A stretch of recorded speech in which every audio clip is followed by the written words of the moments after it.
Le dialogue de sainte Catherine de Sienne, deuxième partie, la providence de la miséricorde. Chapitre 12, bref résumé de ce qui précède, explication des paroles du Christ à saint Pierre, jette tes filets à droite de la barque. Je t'ai expliqué comment je pourvois aux besoins de mes créatures, soit en général, soit en particulier. Ce que je t'en ai fait voir est comme la vapeur d'une goutte de rosée, en comparaison de l'océan. Je t'ai exposé les moyens que j'emploie pour accroître dans l'âme la faim et le désir du sacrement. Tu as pu apprendre aussi comment l'action de ma providence se fait sentir à l'intérieur de l'âme par l'intermédiaire du Saint-Esprit, le serviteur, qui distribue ma grâce au méchant pour le ramener au bien, à l'imparfait pour l'acheminer vers la perfection, au parfait pour le rendre plus parfait encore. Car vous pouvez toujours progresser, devenir de bons et parfaits médiateurs entre moi et les hommes qui se sont mis en révolte contre moi. Je t'ai dit en effet, s'il t'en souvient, bien que c'est par la médiation de mes serviteurs, que je ferai miséricorde au monde et que c'est à cause de leurs souffrances que je réformerai mon épouse. Vraiment, on les peut appeler un autre Christ crucifié, puisqu'ils ont accepté de remplir mon office. Mon Fils unique est venu comme médiateur pour mettre fin à la guerre et réconcilier dans la paix l'homme et moi, en souffrant avec patience jusqu'à la mort ignominieuse de la croix. C'est aussi l'œuvre de ces crucifiés. Ils se font médiateurs par leurs prières, par leurs paroles, par leur bonne et sainte vie, proposée comme un modèle aux yeux de tous. En eux brillent les pierres précieuses des vertus et cette patience avec laquelle ils supportent les défauts du prochain.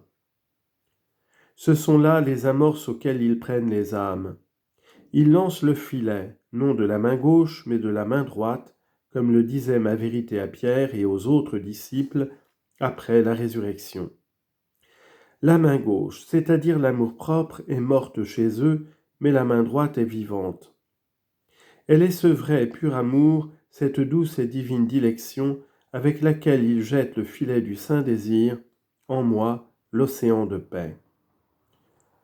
En rapprochant le récit qui précède la résurrection de celui qui la suit, tu y verras qu'en retirant le filet, c'est-à-dire en enfermant leur désir dans la connaissance d'eux-mêmes, ils prennent une telle abondance de poissons qu'ils ne peuvent suffire à le ramener à eux, et qu'ils sont obligés d'appeler un compagnon pour les aider dans cette besogne. En effet, l'acte de saisir et de lancer le filet doit être accompagné de la véritable humilité. Et il faut appeler le prochain par amour, pour le prier d'aider à retirer ces poissons qui sont les âmes. Cette vérité, tu l'expérimentes en toi-même, et tu la peux observer dans mes serviteurs.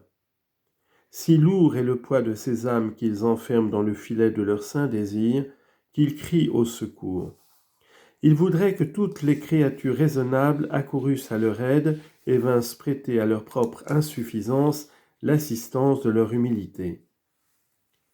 Voilà pourquoi je t'ai dit qu'il faisait appel à l'humilité et à la charité du prochain pour les aider à retirer ces poissons qui se trouvent pris en grande abondance, bien que plusieurs s'en échappent par leur propre faute et ne demeurent pas enfermés dans le filet. Le filet du saint désir les a bien tous pris, puisque l'âme affamée de mon honneur ne se contente pas d'une partie, mais veut y englober tous les hommes. Elle veut les bons pour qu'ils l'aident dans cette pêche à faire entrer les poissons dans le filet, et que par cette œuvre ils se conservent dans le bien et avancent dans la perfection. Les imparfaits, elle voudrait qu'ils devinssent parfaits, et les mauvais, elle désire les voir devenir bons. Les infidèles, plongés dans les ténèbres, elle souhaite qu'ils parviennent à la lumière du saint baptême. Elle les veut tous, quel que soit leur état, leur condition, parce qu'en moi elle les voit tous, créés par ma bonté, à l'amour du feu, et rachetés par le sang du Christ crucifié, mon Fils unique.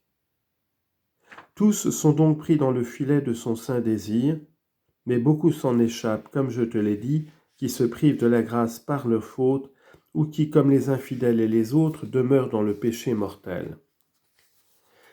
Cela n'empêche pas qu'il soit compris en ce désir et cette incessante prière, car qu'une âme s'éloigne de moi par ses offenses, ainsi que de la société de mes serviteurs, en manquant à l'amour et au respect qu'elle leur doit, les sentiments que ceux-ci ont pour elle n'en subissent aucun dommage. Le propre de leur charité est de demeurer inaltérable. C'est ainsi qu'ils jettent de la main droite cet aimable filet. Ô filles très chères, il est raconté que dans le Saint Évangile, lorsque ma vérité commanda au glorieux apôtre de jeter à la mer ses filets, Pierre répondit que toute la nuit il s'était fatigué sans rien prendre, mais, ajouta-t-il, sur votre commandement, je vais le jeter. Il le jeta, il prit une si grande quantité de poissons qu'il ne pouvait le retirer seul, et qu'il dut appeler les disciples à son aide. Considère cet acte de Pierre. Dans la réalité qui vient d'être décrite, tu découvriras une figure et tu comprendras par tout ce que je t'ai dit que cette figure s'applique à toi.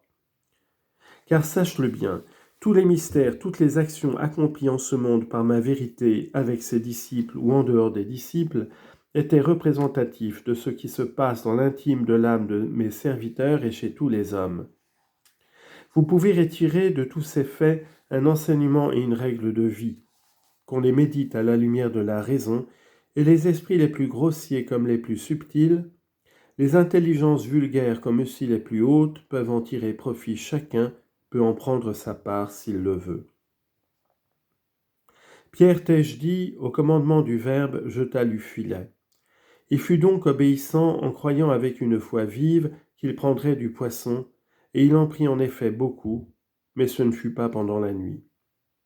Sais-tu quel est ce temps de la nuit ?